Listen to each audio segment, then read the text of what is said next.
Monitoring committee member.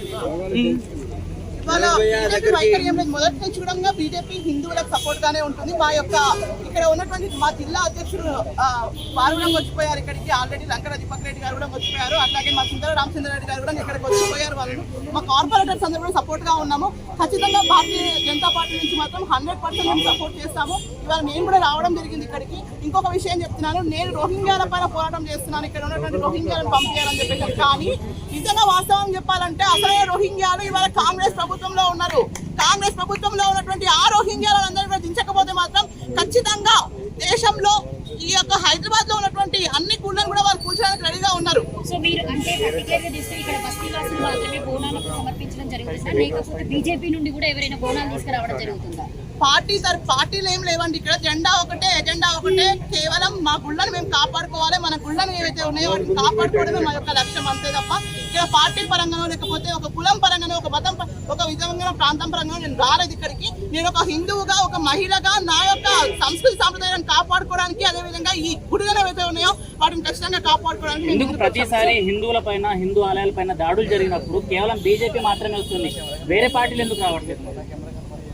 అందరూ కూడా పొందుగాళ్ళు, హిందువులు పొందుగాలు అన్నటువంటి party BRS party, Congress party. Congress మొదటి నుంచి కూడా ఈ యొక్క దేవాలయాల గురించి వాళ్ళకి చిత్తశుద్ధి లేదు. కాబట్టి ఖచ్చితంగా భారతీయ జనతా పార్టీ మాత్రమే, కేవలం భారతీయ జనతా పార్టీ మాత్రమే హిందువుల పక్షాన పోరాటం చేస్తాము. తప్పకుండా ఈ యొక్క ఆలయాన్ని పునర్నిర్మించేంత వరకు కూడా మేము ఈ యొక్క పోరాటాన్ని ప్రభుత్వాన్ని ఏం డిమాండ్ చేస్తున్నారు మీరు? ఖచ్చితంగా ఉన్నటువంటి ప్లేస్ లోనే అమ్మవారిని ప్రాణ ప్రతిష్ఠ చేసి ఆ యొక్క గుడికి సంబంధించినటువంటి గుడిని మళ్ళీ పునర్నిర్మించి అక్కడ అంగరంగ వైభవంగా అమ్మవారి విగ్రహాన్ని అక్కడ పెట్టాల్సిందే. అక్కడ మళ్ళీ యథావిధిగా బోనాల పండుగలు చేసుకోవాల్సిందే. మన యొక్క అన్ని పండుగలు అక్కడ చేసుకునేంత వరకు కూడా ఈ యొక్క ఉద్యమాన్ని మేము ఖచ్చితంగా ఈ రోజు పెద్ద ఎత్తున బోనాలు తీసుకోవాలని పిలిపించారు. అయితే సెంట్రల్ లో హోమ్ మినిస్టర్ బండి సంజయ్ గారు ఉన్నారు. అలాంటప్పుడు ఎందుకు అమ్మవారి దగ్గర అంత పోలీస్ ప్రొటెక్షన్ ఎందుకు పెట్టారు? సెంట్రల్ హోమ్ మినిస్టర్ గా సంజయ్ అన్న గారు కూడా సపోర్ట్ చేశారండి ఈ విషయం పైన. ఎప్పుడైనా కూడా సంజయ్ అన్న ఫస్ట్ స్పందిస్తారు, హిందువులకు ఏమైనా జరిగినా కూడా ఈ విషయం పైన కూడా స్పందించారు. వారు కూడా ఖచ్చితంగా రేపు ఎల్లుండో వస్తారు, ఇక్కడికి వస్తారు ఖచ్చితంగా ఇక్కడ. కానీ ఒక విషయం గుర్తుపెట్టుకోవాలి, సెంట్రల్ పోలీస్ ఫోర్స్ అనేది ఇక్కడ లేదు. కేవలం ఇది రాష్ట్ర ప్రభుత్వం చేస్తున్నటువంటి కుట్ర. ఇక్కడ ఉన్నటువంటి ఆ యొక్క భూమి చాలా విలువైనటువంటి భూమి.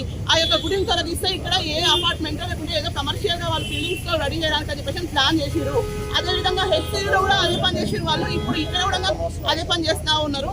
ఖచ్చితంగా హిందువుల జోలికి వస్తే మాత్రం వదిలిపెట్టేటువంటి ప్రసక్తి లేదు. మీ కార్యాచరణ ఎలా ఉండబోతుంది మరి? అక్కడ పోలీసులు పోనీయట్లేదు అమ్మని చూడడానికి. తప్పకుండా పోతాం. ఎవరు వాళ్ళు ఆపడానికి? వాళ్ళ హిందువులు కాదా? మీరందరూ హిందువులు కాదా? మనం అందరం కలిసి పోదాం పదండి. మీడియా తరపు నుంచి మీరు రండి, పోలీస్ అందరూ తీసుకొని పోదాం, మనం రండక్క అని చెప్పేసి వాళ్ళు బోనాలు సమర్పించరా?